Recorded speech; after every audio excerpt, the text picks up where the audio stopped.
The National Health Service. This is the organisation which you chose to work for.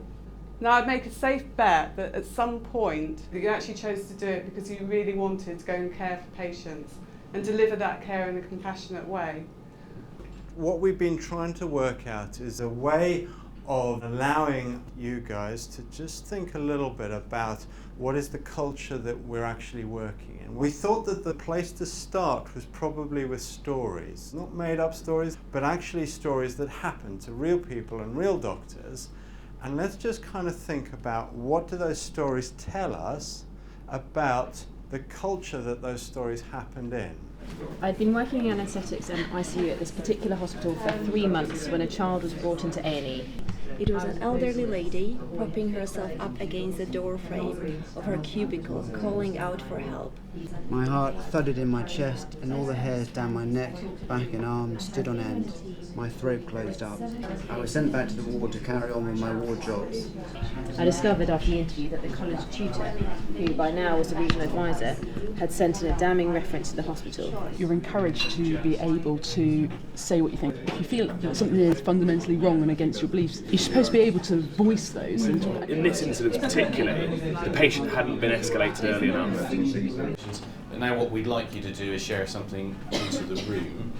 When the college tutor had approached the trainee, it was felt that it was done in an inappropriate manner. Unfortunately, some people work in places where the leadership is not evident. You see so many awful diagnoses and conditions that you can't take them all on personally.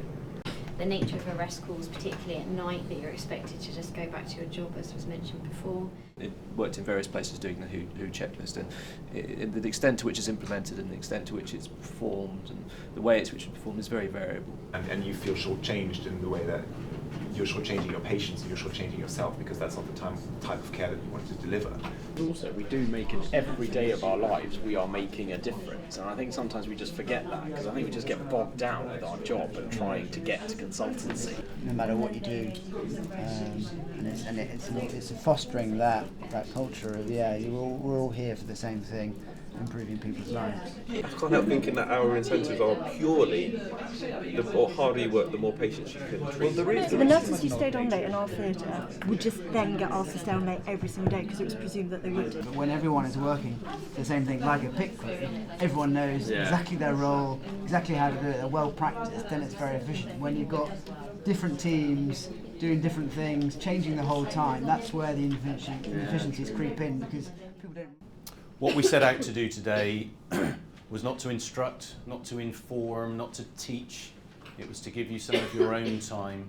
And if we've achieved our goals, we hope that you've been able to relax into a conversation that you may not have had the time or opportunity to have previously.